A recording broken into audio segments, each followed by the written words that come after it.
আবু বকর সিদ্দিক রাদিয়াল্লাহু তাআলা আনহু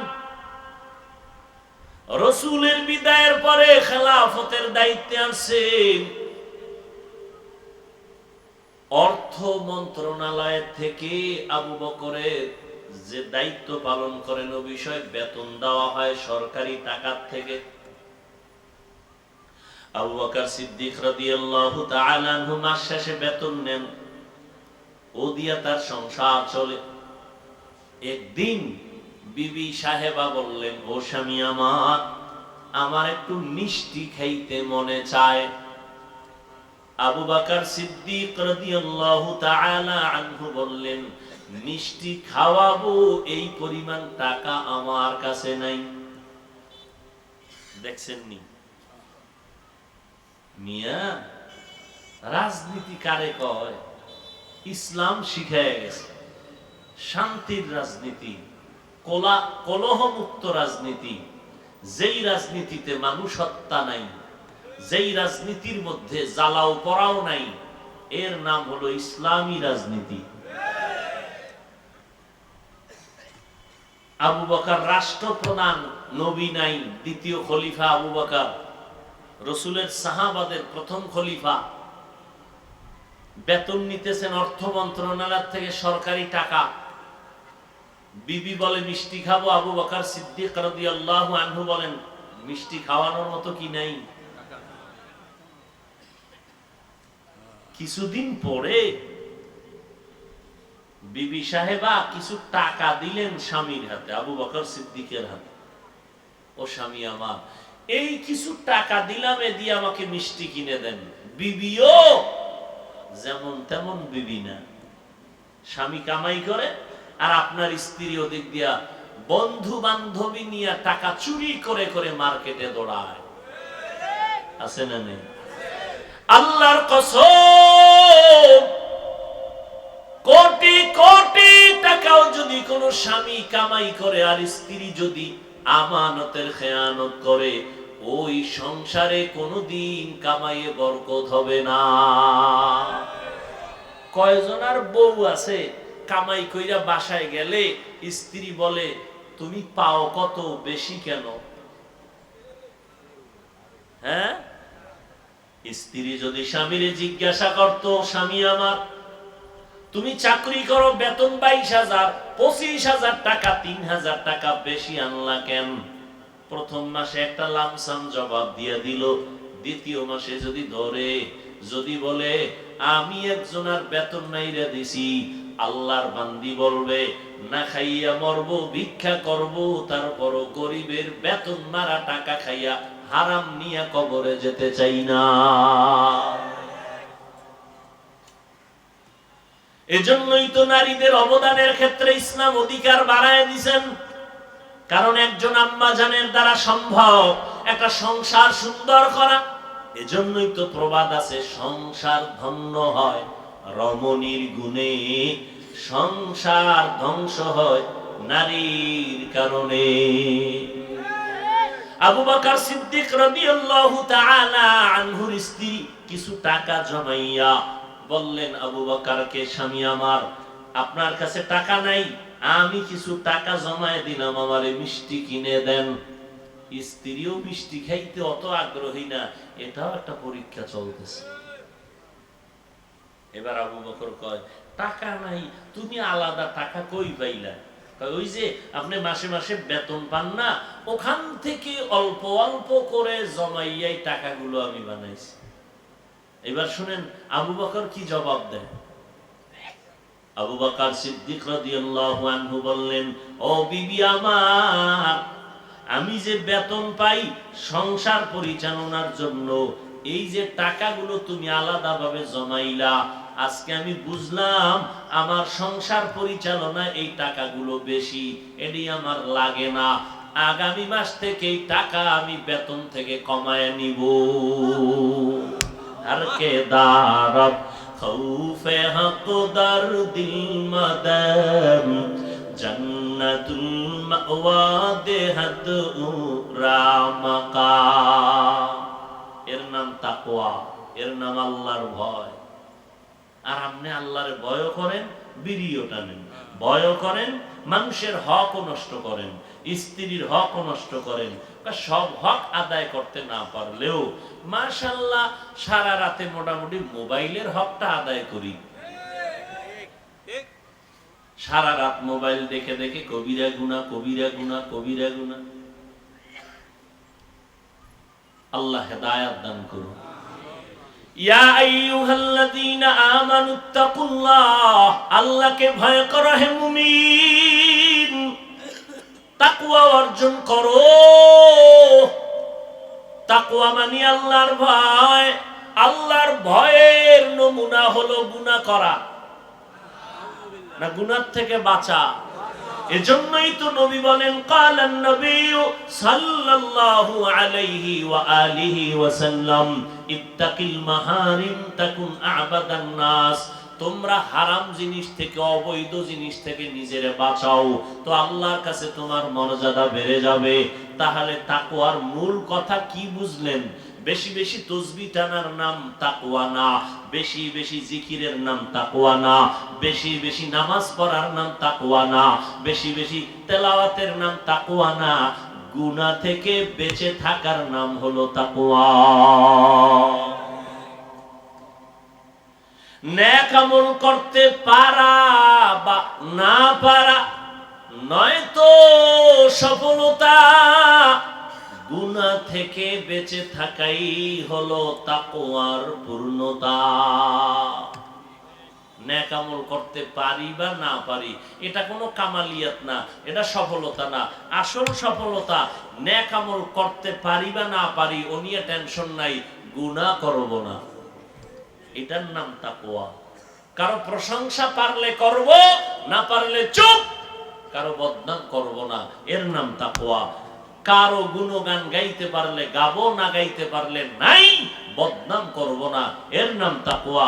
কারো পারলে উপকার করব, না পারলে নাই, কারো ক্ষতি করব না, এর নাম তাকওয়া।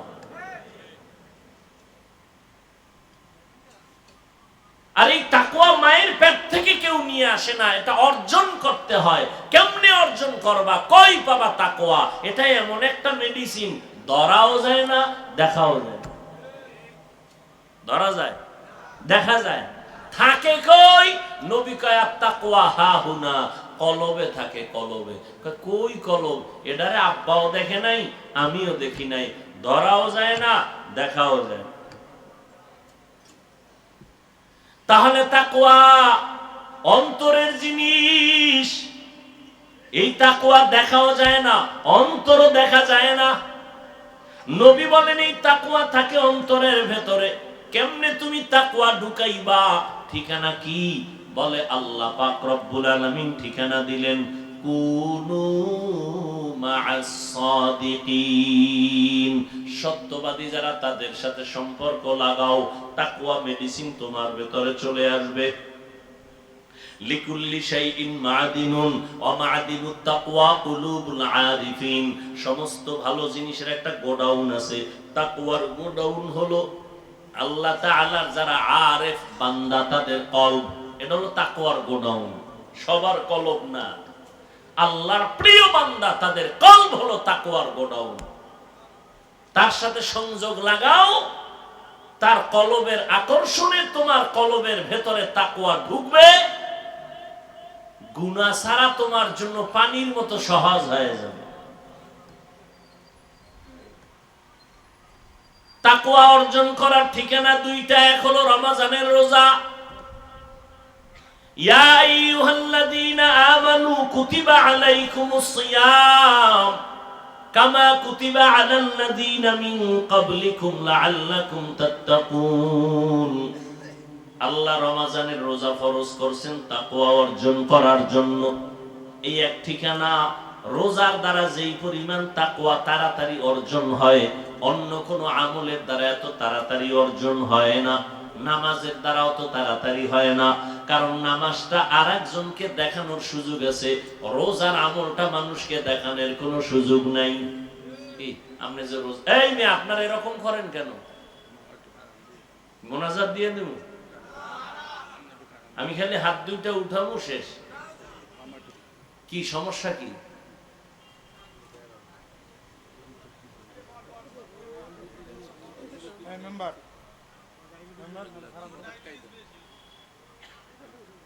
পাগলামি নাকি বুঝলাম না কিছু।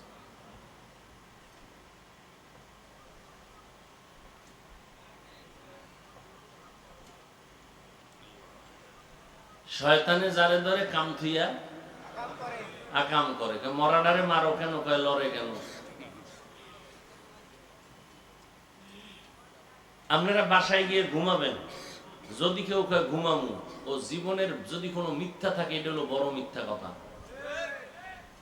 এক তো গরম, দ্বিতীয় গজবের মোবাইলে মানুষের ঘুম নিয়ে গেছে। আছে কোনো ঘুম? এই প্যান্ডেলে যতক্ষণ আছেন সওয়াব আছে, বের হয়েই গুনাহ শুরু। ওই যে শুরুতে বয়ান করছি না, কপাল, কপাল যদি পুড়িয়া যায়, আমি হাফিজুর রহমান কেন, আর সরমনের পিসাব কেন, মক্কা মদিনার ইমাম কেন, পৃথিবীর শ্রেষ্ঠ নবীও যদি বয়ান করে, কপাল পুড়লে ওই নবীর বয়ানও কালেমা পড়ে না। দুই একটা কপাল পড়ার নাম জানেননি? কি?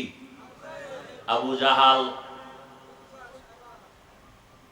নবী চেষ্টা করলেন, আবু জাহাল কালেমা পড়ে নাই। আর কপাল যদি খুলে, তো নবীকে জবাই করতে আসিয়াও কালেমা পড়ে নেয়। কে? এর নাম কপাল। এর নাম কি? কপাল।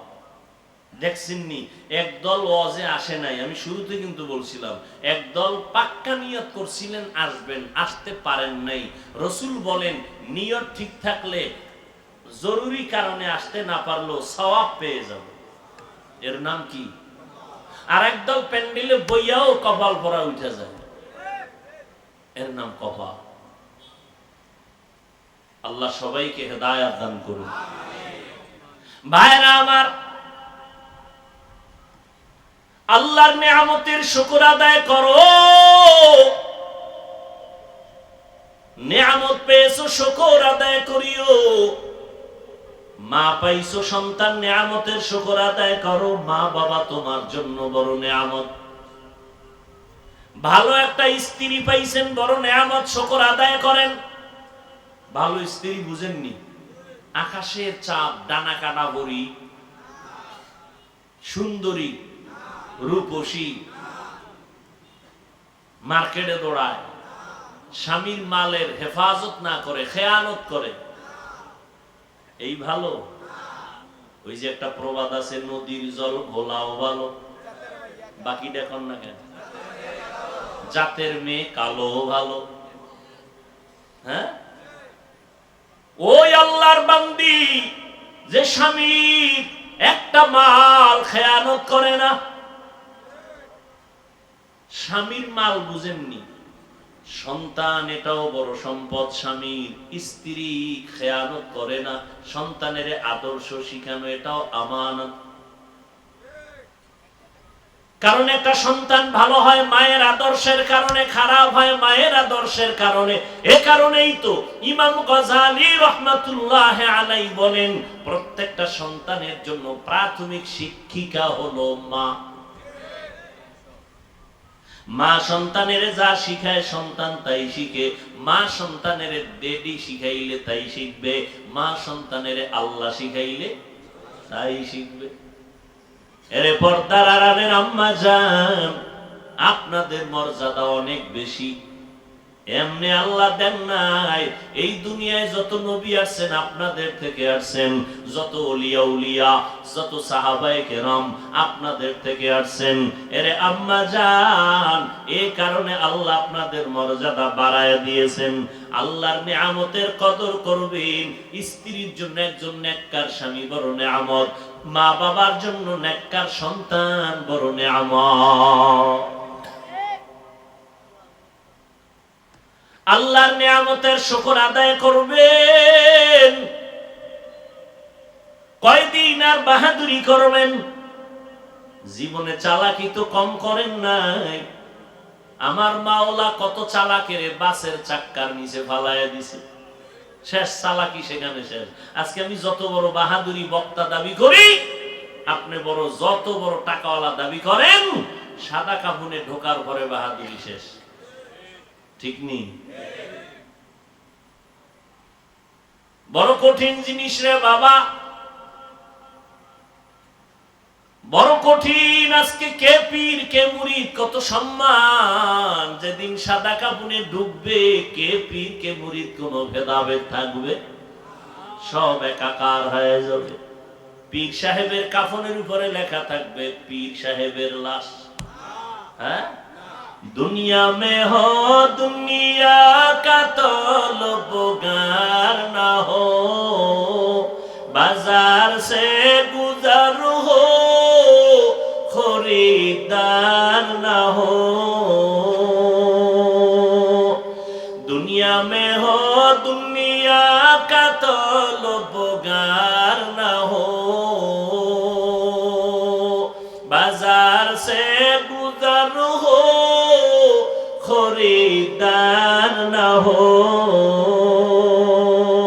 ये दुनिया एक मिसल कागज फूल है, ये दुनिया एक मिसल कागज फूल है।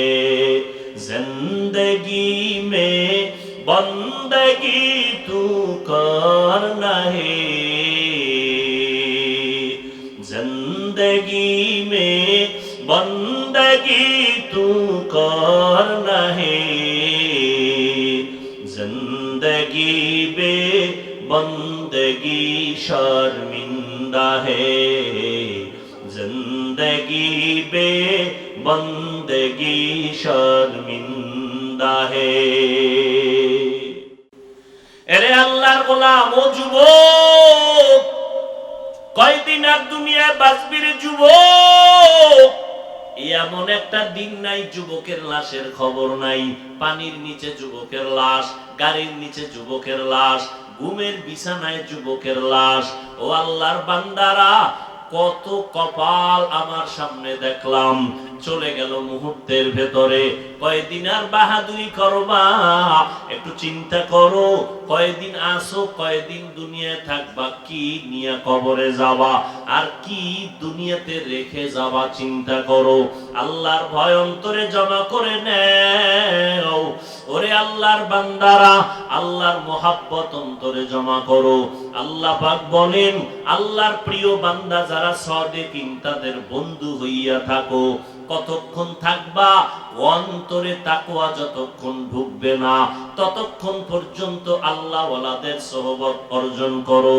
কারণ দুনিয়ার রং তামাশা কিছুই না, বাড়ি গাড়ি কিছুই না, টাকা পয়সা কিছুই না। দুনিয়াতে আমার টাকা, আমার বাড়ি, আমার গাড়ি, আমার সন্তান, আমার জনগণ, আমার বল, যা কিছুই বলি, যেদিন আজরাইল আসবে সেদিন সব কিছু আমার আর থাকবে না। ও আল্লাহর বান্দা, তুমিও মুসলমান, আমিও মুসলমান। তোমার আল্লাহ আমার আল্লাহ এক নাকি দুই? ও যুবক, তোমার নবী আমার নবী এক, তোমার কাবা আমার কাবা এক, তোমার ধর্ম আমার ধর্ম এক, তোমার কালেমা আমার কালেমা এক, কাবা এক। অথচ তোমার আমার পোশাক হবে কেন ভিন্ন? তোমার পোশাকটাও হতে হবে এক, মরণকালে কাফন হবে সংখ্যা এক, কালারও এক, কবরের সাইজও হবে এক, কবরে রাখার পর প্রশ্ন হবে তিনটা, তাও হবে এক। আমাকে যেই প্রশ্ন, ও যুবক তোমারও সেই প্রশ্ন, মুরব্বীকেও সেই প্রশ্ন, পীরকে যেই প্রশ্ন, মুরিদেরও সেই প্রশ্ন, ইমামের যেই প্রশ্ন। ও আল্লাহর বান্দা, যারা মুক্তাদি তাদেরকে সেই প্রশ্ন করা হবে। ও নবীর আশিকের দল, তিনটা প্রশ্ন দুনিয়ার সবাইকেই করা হবে। রবের পরিচয় দাও, ধর্মের পরিচয় দাও, রাহমাতুল লিল আলামিনের পরিচয় দাও। ও আল্লাহর বান্দারা, এই তিনটা প্রশ্ন ঠিক করার জন্যই নবীদের মিশন। ওলামায়ে কেরামের এই মিশন হলো তিন প্রশ্ন ঠিক করো। কবরে গিয়া জানো তুমি জবাব দিতে না পারো এমন অবস্থা না হয়। কারণ ওখানে যাওয়ার পর জবাব যারা দিতে পারবে আল্লাহ তাদের সাথে ভালো আচরণের অর্ডার দিবেন। নবী বলেন, আল্লাহ গায়বী আওয়াজ দিয়া বলবেন, যারা জবাব দিছে তাদের কবর জান্নাতের সাথে রাস্তা বানায় দাও, জান্নাতের বিছানা কবরে দিয়া দাও। এরে নবীর আশিক, এই অবস্থা বান্দা আমি মাওলানা হইয়াও সম্ভব না যদি আমার মাওলা কবুল না করেন। এরে নবীর উম্মতের দল, যতই বাহাদুরি করি না কেন, ওই একজন নবীর সাহাবী ইন্তেকালের সময় জবানে কালেমা জারি হয় না। কারণটা কি? খোঁজ খবর নিয়ে দেখলো মা তার উপরে বেজার। মা বেজার, এই জন্য কালেমা মুখে আসে না। সর্বশেষ মা মাফ করে দেওয়ার সাথে সাথে কালেমা জারি হয়ে গেল। এজন্যই নবী বলেন, দুইটা অপরাধ আছে দুনিয়াতে করলেই আযাব শুরু হবে মরার আগেই। এক অপরাধের নাম জুলুম, আর একটা অপরাধের নাম হলো মা বাবার সাথে বেয়াদবি। কারণ ওই মা বাবার দোয়া আর চোখের পানি আর মেহনতে আজ আমি চেয়ারে বসলাম। ওই মা বাবার চোখের পানি আর দোয়ার কারণে তুমি পরীক্ষায় ভালো নাম্বার পেয়েছো। ওই মা বাবার চোখের পানি আর দোয়ার কারণে তুমি আজ টাকার মালিক, বাড়ি গাড়ির মালিক। ওই মা বাবার চোখের পানি আর দোয়ার কারণে তাকায় দেখো তোমার এত সম্মান। ওই মা বাবার চোখের পানি আর দোয়ার কারণে আজকে এত মর্যাদা আল্লাহ দান করেছেন। এই কারণে আল্লাহ পাক নারীর মর্যাদা বাড়ায় দিলেন, রহমতের নবীও বাড়ায় দিলেন। ও যুবক, আজকে তাকায় দেখো থানায় আসামি ধইরা পুলিশে নিয়ে বেত্রাঘাত করে, চোখে পানি নাই, চিৎকারের আওয়াজ কিন্তু কান্না নাই। আর আল্লাহওয়ালারা বয়ান করে 200 হাত দূরে বসে একটা যুবক চিৎকার দিয়ে কান্না করে, বলো ওরে মারলো কে? ওরে কে মারলো? পুলিশে পিটায় আসামি কাঁদে না। আর কোরআনের বাগানে বসিয়া কিছু মানুষ এমন ভাবে কান্না করে কি যেন হারায় ফেলছে। এরে নবীর উম্মতের দল, একটু চিন্তা করো, দুনিয়ার রং তামাশায় তো কম সময় দিলে না, আল্লাহর জন্য একটু সময় বের করো। নিজের কল্যাণে আখিরাতের সম্বলের জন্য সময় বের করে নাও। ওই অন্ধকার কবরের 3টা প্রশ্নের জবাব ঠিক করো রে বাবা। আমি হুজুর হইয়া জবাব দিতে পারবো তার কোনো গ্যারান্টি নাই। কারণ এই দুনিয়াতে যদি আমার মোহাব্বত আল্লাহর সাথে গভীর না হয়, আমি যত বড় বক্তা দাবি করি, কবরে যাওয়ার সময় কালেমা জবানে আসবে কিনা বড় ভয়। এরে নবীর উম্মতের দল, আল্লাহর কাছে বিনয়ের সাথে তওবা করো। এই দুনিয়ায় চিরদিন থাকা যাবে না। দুনিয়ার রং তামাশা তোমরা দৌড়াও, আমরাও তো পারতাম দৌড়াইতে। আজকে যদি দাড়িটা কেটে ফেলতাম কেউ আমারে বাধা দিত না। অথচ যুবক, তুমিও মুসলমান, তোমার আমার আল্লাহ এক, নবী এক, কোরআন এক, কাবা এক, ধর্ম এক। তোমার টুপি মাথায় দিতে লজ্জা লাগে, আর আমি টুপি মাথায় না দিলে লজ্জা লাগে। তোমার দাড়ি রাখতে লজ্জা লাগে, আর আমি দাড়ি কাটতে লজ্জা লাগে। তুমি কত ভিআইপি মুসলমান। আমি মসজিদে না ঢুকলে লজ্জা পাই, তুমি মসজিদে ঢুকতে গিয়া লজ্জা পাও। আসলে আমার আল্লাহর ভয় নাই, আমার মাওলার আযাবের ভয় বড় কঠিন। আম্মা জান আয়েশা রাদিয়াল্লাহু তাআলা আনহা, তিনি একদিন তাকাইয়া দেখেন পৃথিবীর শ্রেষ্ঠ নবী, রহমতের নবী হুজরায় বসে গুনগুন গুনগুন করে কান্না করেন। আম্মা জান আয়েশা রাদিয়াল্লাহু আনহা বললেন, ও পয়গম্বর, আমি আয়েশা কোনো বেয়াদবি করে ফেললাম নাকি? আপনি কেন আমার হুজরায় বসে কান্না করেন? আমার মায়ার নবী বলেন, ও আয়েশা, তুমি কি বেয়াদবি করবা যে আমি কান্না করব? আম্মা জান বলেন, ও পয়গম্বর, আমার বয়স অনেক ছোট, আমি অনেক অল্প বয়সী মেয়ে, আমার অজান্তে ভুল হইয়াই যাইতে পারে। কারণ আপনার সাথে আমার 6 বছরে বিবাহের বন্ধন হলো, 9 বছর বয়সে আমি আপনার ঘরে আসি। কয় বছর? 9 বছর বয়সে আম্মা জান নবীর ঘরে আসলেন। আর আম্মা জানের 18 বছর যখন বয়স, তখন নবী দুনিয়া থেকে চলে গেলেন। হিসাবটা বুঝে থাকলে বলবেন আম্মাজান নবীর ঘর করলেন কয় বছর?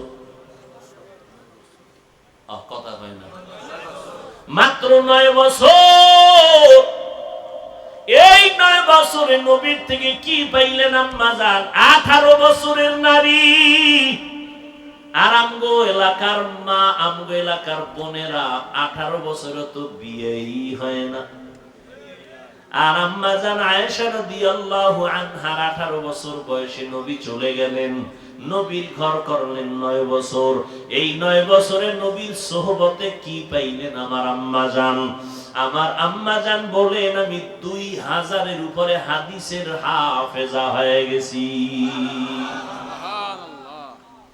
এরে পর্দার আড়ালের আম্মাজানেরা, আপনারা তো আম্মাজান আয়েশার মতো একজন ধন্য নারী,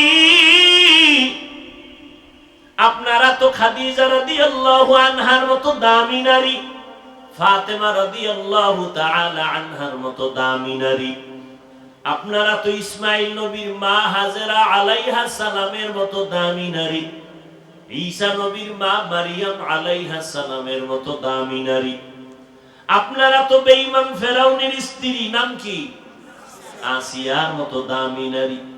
যেই ফেরাউন আমার আল্লাহর সাথে চ্যালেঞ্জ দিয়া নিজের খোদা দাবি করলো, আমার মাওলার কুদরত ওই ফেরাউনের ঘরে তার আপন স্ত্রী আসিয়া জান্নাতি হইয়া কবরে গেল। মদিনার নবী বলেন, ও উম্মতেরা, জান্নাতের মধ্যে আমি মুহাম্মদের সাথে আসিয়ার সাথে বিয়া হয়ে যাবে।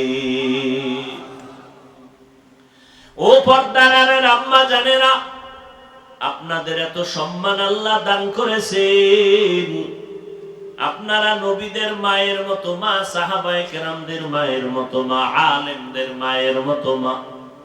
এই দুনিয়ায় যত সন্তান আছে ভালো সব আপনাদের অবদান।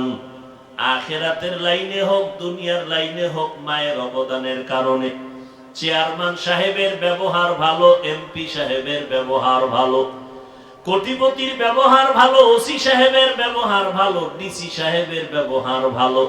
আল্লাহর কসম, এগুলো তাদের ব্যক্তিগত বাহাদুরি না, সব মায়ের অবদান।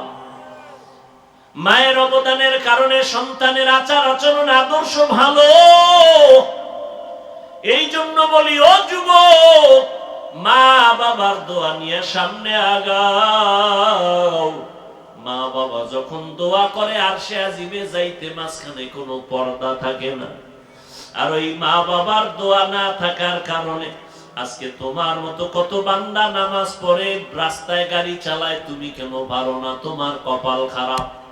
তোমার মতো যুবক নদীর মধ্যে মাছ ধরে নামাজ ছাড়ে না, তুমি কেন পারো না রে বাবা? তোমার মতো যুবক তাকায় দেখো, 5 বেলার নামাজ পড়ে র্যাব আর্মি পুলিশ বিডিআরের চাকরি করে, তুমি কেন পারো না? ইসলাম তো তোমারে চাকরি করতে নিষেধ করে নাই, স্কুল কলেজে পড়তে নিষেধ করে নাই। ও আল্লাহর বান্দা, তুমি ডাক্তার হও, ইঞ্জিনিয়ার হও, প্রফেসর হও, তবে বেয়াদব হইও না। মা বাবার সাথে বেয়াদবি করবা না। তোমার আচরণে যেন উলামায়ে কেরাম কষ্ট না পায়, মা বাবা কষ্ট না পায়, মুরব্বীরা কষ্ট না পায়। ওই মা বাবার দোয়া নিয়ে সামনে আগাও। ও পর্দার আড়ালের আম্মা জানেরা, আপনাদের মতো কত মা এখনো খুঁজলে পাওয়া যাবে, 5 বেলার নামাজ পড়ে, তাহাজ্জুদ পড়ে, সন্তানকে আদর্শ মানুষ বানানোর জন্য মেহনত করে, স্বামীর মাল খেয়ানত করে না, হেফাজত করে, 5 বেলার নামাজ পড়ে। ও আম্মা জানেরা, আপনারা কেন পারবেন না? আল্লাহর কাছে তওবা করে নেন, আল্লাহর আযাবকে মিথ্যা মনে করবেন না।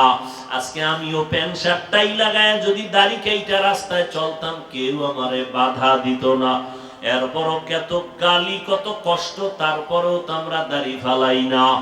12টা মাস মানুষের দাঁড়ে দাঁড়ে ঘুরিয়া পায়ে ধরে ধরে বয়ান করি, না খানা আছে, না ঘুম আছে, না অসুস্থতার কোনো চিকিৎসা আছে। এত কষ্টর পর কেন টুপি ফালাই না, নামাজ ছাড়ি না? একমাত্র জাহান্নামের আযাবের ভয়। আল্লাহর কোরআন সত্য, গুনাহ নিয়ে কবরে গেলে আযাব হবে তাও সত্য। আম্মা জান আয়েশা বলেন, ইয়া রাসূলুল্লাহ, আমার বেয়াদবি হইয়া যাইতে পারে, সেই ভয় আমি পাইতেছি, আপনি কাঁদেন মনে হয়। আল্লাহর নবী বলেন, ও আয়েশা, না, তোমার বেয়াদবি না তো আপনি কাঁদেন কেন? মায়ার নবী বলেন, ও আয়েশা, হাসরের ময়দানে ভয়ঙ্কর হালাতের কথা আমার মনে পড়েছে, এই জন্য আমি চোখের পানি ছেড়ে কান্না করি রে আয়েশা। আম্মা জান আয়েশা বলেন, ইয়া রাসূলুল্লাহ, একটু বলবেন হাসরের ভয়ঙ্কর অবস্থাটা কেমন হবে? আমার মায়ার নবী কাঁদেন আর বলেন, ও আয়েশা, কিয়ামতের ময়দান হবে এই জমিন, মানুষগুলো সব উলঙ্গ দাঁড়াবে, একটা মানুষের শরীরে পোশাক থাকবে না, নারী পুরুষ সব উলঙ্গ দাঁড়াবে। আম্মা জান বলেন, ইয়া রাসূলুল্লাহ, নারী পুরুষ উলঙ্গ দাঁড়াবে আলাদা জায়গা নাকি এক মাঠে দাঁড়াবে? একটু কি লজ্জা লাগবে না রে নবী? মায়ার নবী বলেন, ও আয়েশা, হাসরের ময়দানে এমন ভয়ঙ্কর অবস্থা হবে, ময়দানে একদিকে সূর্যের গরম, অপরদিকে জাহান্নামের আগুনের গরম, অন্যদিকে আমার আল্লাহ পাকের রাগান্বিত আওয়াজ, লিমানিল মুলকুল ইয়াউম লিল্লাহিল ওয়াহিদিল কাহ্হার। আল্লাহ পাকের রাগান্বিত আওয়াজ যখন শুরু হবে, হাসরের ময়দানটা থরথর করে কেঁপে উঠবে, মানুষগুলো পাগলের মতো হয়ে যাবে। আয়েশা, কেউ কারো দিকে তাকানোর কোনো সুযোগ হবে না, মানুষগুলো কান্নায় বিভোর। এমন এক ভয়ঙ্কর হালাত হবে, নবীদের কোনো গুনাহ নাই, কিন্তু এই হালাতে নবীরা পর্যন্ত কান্নায় বেকারার। আদম নবী কাঁদবেন আর বলবেন, আল্লাহ আমারে বাঁচাও, জাহান্নামের গরম সহ্য করা যায় না, সূর্যের গরম, জমিনটা তামা হয়ে যাবে, সহ্য করা যাবে না। ঈসা নবী কাঁদবেন, আল্লাহ আমার উপায় কি হবে? মুসা নবী কাঁদবেন, আল্লাহ আমার উপায় কি হবে? উম্মতের কথা ভুলিয়া যাবেন তারা সবাই, উম্মতেরা আদম নবীর কাছে দৌড়ায় যাবে সুপারিশের জন্য, সুপারিশ পাবে না। ঈসা নবীর কাছে যাবে, সুপারিশের জন্য করবে না। মুসা নবীর কাছে যাবে, উম্মতেরা সুপারিশের জন্য করবে না, বলবে যাও, হাসরের ময়দানে আমার কি উপায় হবে? আমি সেই চিন্তায় বিভোর। আম্মা জান আয়েশা চোখের পানি ছেড়ে কান্না করেন আর বলেন, ইয়া রাসূলুল্লাহ, তখন উম্মতের উপায় কি হবে? আল্লাহর নবী বলেন, আয়েশা, ওই সময় উম্মতেরা একটা জায়গায় গিয়া আমারে তালাশ করবে, আমাকে খুঁজতে খুঁজতে গিয়া দেখবে আমি মাকামে মাহমুদের মধ্যে সিজদায় পড়ে আছি, আমি আমার মাওলার কুদরতের সামনে সিজদায় পড়ে কান্না করব। ঈসা নবী কাঁদবেন তার নিজের জন্য, মুসা নবী কাঁদবেন তার নিজেকে বাঁচাবার জন্য, ইব্রাহিম নবী কাঁদবেন তার নিজেরে বাঁচানোর জন্য। উম্মতেরা আমার কাছে হাজির হয়ে যাবে, আমি সিজদায় পড়ে কান্না করব, তবে একবারও বলবো না ও আল্লাহ আমারে বাঁচাও, আমি কান্না করে বলবো, আল্লাহ আমার উম্মতেরে বাঁচাও, আবার একটা উম্মত যেন জাহান্নামে না যায়। আমি আমার উম্মতের জন্য তো পাগল। ও নবীর আশিক উম্মতের দল, ওই নবীর এখনো চিনো না। আমার নবীর জন্য জঙ্গলের হরিণী পাগল, আমার মায়ার নবীরে হরিণী চিনলো, বাতাস চিনলো, সূর্য চিনল, চাঁদ চিনল, জঙ্গলের প্রাণীরা চিনল, আর তুমি উম্মত হইয়া নবীরে চিনলা না। আজকে এত বয়ান, তাবলীগওয়ালাদের বয়ান, পীর সাহেবদের বয়ান, বক্তাদের বয়ান, জুমার দিন খতিব সাহেবদের বয়ান, এত বয়ান শোনার পরও কেন বাবা দাড়িটা কামাইয়া নবীরে কষ্ট দাও? ও আল্লাহর বান্দারা, আমরা দাড়ি রাখার কারণে তো সম্মান কমে নাই, টুপির কারণে তো আমাদের ইজ্জত নষ্ট হয় নাই। আমরা নবীর মোহাব্বতে আল্লাহর জন্য নামাজ পড়ি, পর্দা করি, হালাল খাই, কই আমরা তো না খাইয়া মরি নাই, সম্মান কমে নাই রে বাবা। তুমি কোন ধান্দায় পড়ে আজকে দাড়ি কাটো, নামাজ পড়ো না? মাওলার কি ভয় নাই? হাসরের ময়দানের ভয়ে আমার নবী কাঁদেন, আম্মা জান আয়েশা রাদিয়াল্লাহু আনহাও কান্না করেন। আম্মা জানকে নবী বলেন, ও আয়েশা, আমি তখন কান্না করব, আল্লাহ আমার উম্মতের বাঁচাও। আমার কান্না দেখে আল্লাহ বলবেন, নবী আপনি কাঁদবেন না, আমি সহ্য করতে পারি না, মাথা উঠাইয়া দেন। আর আপনাকে আমি সান্ত্বনা দিতেছি রে নবী, আপনার উম্মত গুলো আপনি বাছাই করে করে জান্নাতের ময়দানের দিকে নিয়ে যান। আম্মা জান বলেন, নবী তখন আপনি কি করবেন?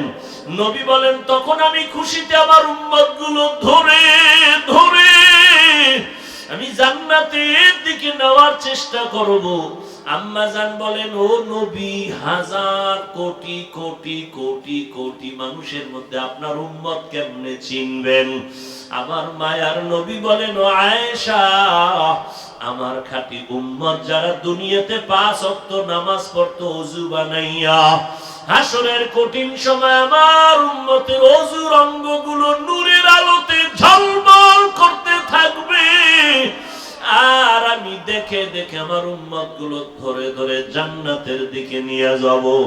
আমি নিজের হাতে হাউজে কাউসারের পানিগুলো পান করাইতে থাকবো, লাইনে দাঁড় করাইয়া।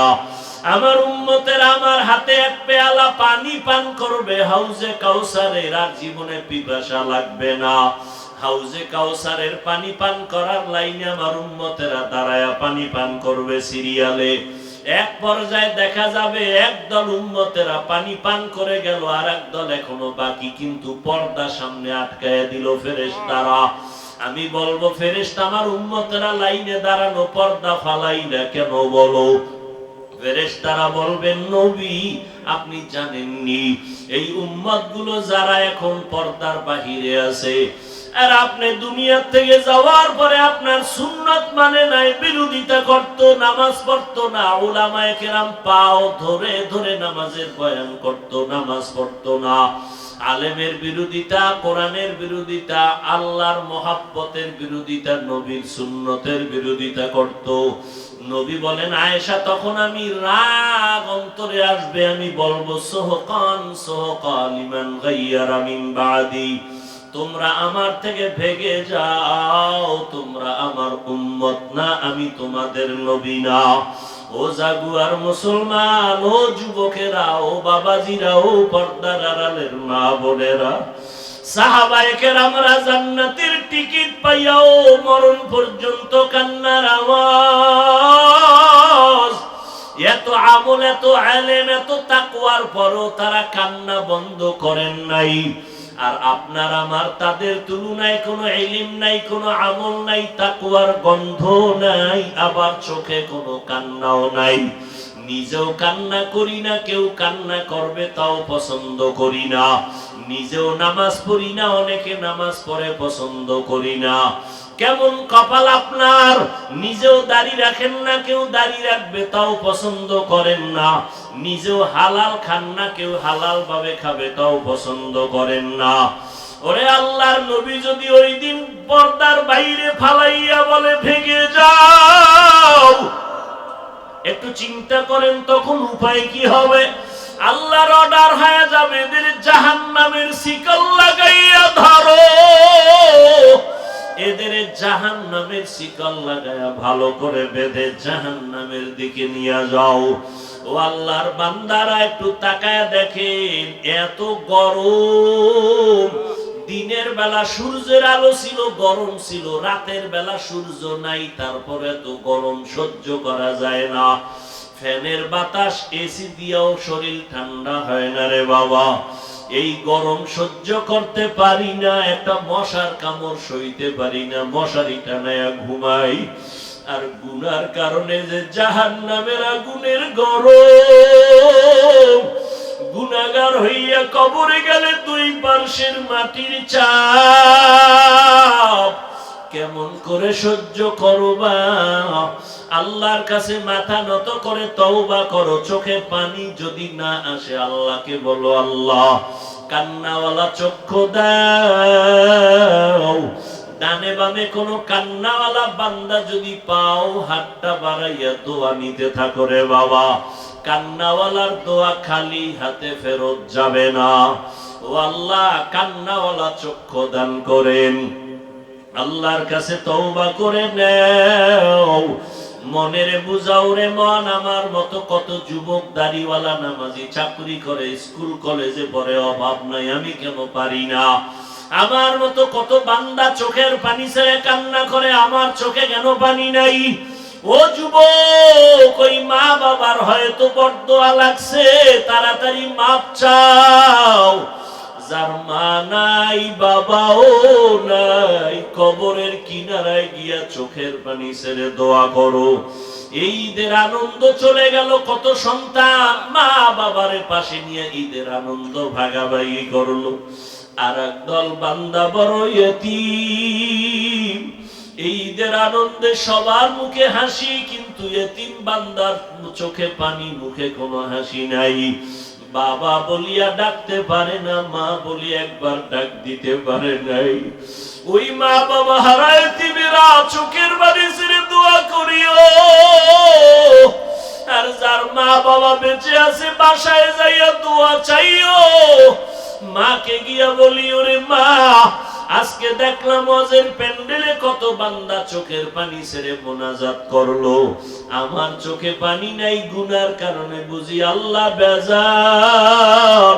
তুমি মা একটু মাথায় হাত দিয়া দোয়া করে দাও। তুমি যদি মা দোয়া করো, আমার মাওলা বুঝি কপাল খুলিয়া দিবে। ওই মা যখন দোয়া করবে, তোমার কপাল খুলিয়া যাবে রে বাবা। ও যুবক, ওই মা বাবার দোয়া ছাড়া সামনে আগাইতে পারবা না। বেয়াদবি করিও না, মা বাবার জন্য বেশি বেশি দোয়া করো।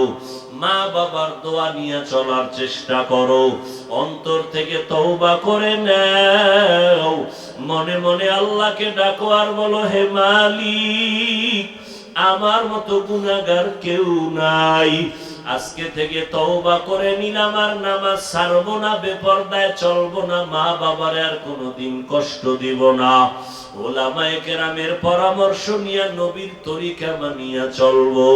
তওবা করার মতো যদি নিয়ত হয়, মুনাফিকি না থাকে, দুটো হাত আমার আল্লাহকে দেখাইয়া দাও। আয় আল্লাহ, আমাদের হাতগুলো কবুল করে নেন, তওবা কবুল করে নেন। তওবার উপরে মজবুত হইয়া চলার তৌফিক দান করেন, আমিন। আলহামদুলিল্লাহি রাব্বিল আলামিন। والصلاة والسلام على سيد الأنبياء والمرسلين وعلى آله وأصحابه أجمعين يا أرحم الراحمين يا أرحم الراحمين يا أرحم الراحمين رب ارحمهما كما ربياني صغيرا اللهم إنك عفو كريم تحب العفو فاعف عنا اللهم إنا نسألك رضاك والجنة ونعوذ بك من سخطك والنار اللهم إنا نعوذ بك من البرص والجنون والجذام وسيء الأسقام দয়ার মালিক, গুনাহের বোঝা নিয়ে আপনার দরওয়াজায় হাজির। 2 দিনের মাহফিলের আজ শেষ দোয়ায় আমরা আপনার দরজায় হাজির হয়েছি। আয় আল্লাহ, আমরা সবাই গুনাহগার, জাহান্নামের আসামি। দুনিয়াতে যেদিন আসছিলাম কত পবিত্র, মা বাবা কত আদর করেছিলেন, আনন্দ করেছিলেন। আজকের সেই পবিত্র জীবনটা গুনার কারণে নাপাক। আমার গুনার খবর আমার মা বাবা ভাই বোন আপনজন কেউ জানে না। আপনি জানার পরেও রাগ করিয়া তাড়াইয়া দেন নাই রে আল্লাহ। আমার গুনার খবর আমার স্ত্রী আমার সন্তানরা জানলে বাবা বলে আর ডাকতো। আমার গুনার খবর আমার বাবা মায় জানলে আর সম্মানের চোখে দেখতেন না। ও আল্লাহ, আপনি জানার পরেও রাগ করিয়া পানি বন্ধ করেন নাই, সম্মানের চেয়ার থেকে ফালাইয়া দেন নাই রে মালিক। আপনি কত দয়ার মালিক। গুনার কথা স্মরণ করে আপনার দরজায় হাজির হয়ে গেছি। তওবার নিয়ত করেছি আর গুনাহ করব না রে আল্লাহ। গুনার কারণে আমার হাত না পাক, আমার চোখ না পাক, আমার জিহ্বা না পাক, আমার অন্তর না পাক। আয় আল্লাহ, এরপর আপনি সম্মানের জায়গা থেকে ফালাইয়া দেন নাই। ও আল্লাহ, মেহেরবানি করে আমাদের মাফ করে দেন। মাহফিল কবুল করে নেন। আয়োজনকারী, সহযোগিতাকারী, দান সত্তাকারীদের কবুল করে নেন। আলোচনার ভুল ত্রুটি ক্ষমা করে দেন। আয় আল্লাহ, সারা দুনিয়াবাসীকে মাফ করে দেন আল্লাহ। আয় আল্লাহ, প্রবাসে যারা আছে হেফাজত করেন। আয় আল্লাহ, ফিলিস্তিনের জমিনে কান্নার আওয়াজ, আমাদের রোজা ইফতারি সাহারি কত ঈদের আনন্দ, ওই ফিলিস্তিনের মুসলমানের কান্না। ওদের ইফতারি নাই, সাহারি নাই, ঈদের আনন্দ নাই। ওই জালেম ইসরাইলিরা কত আঘাতের উপরে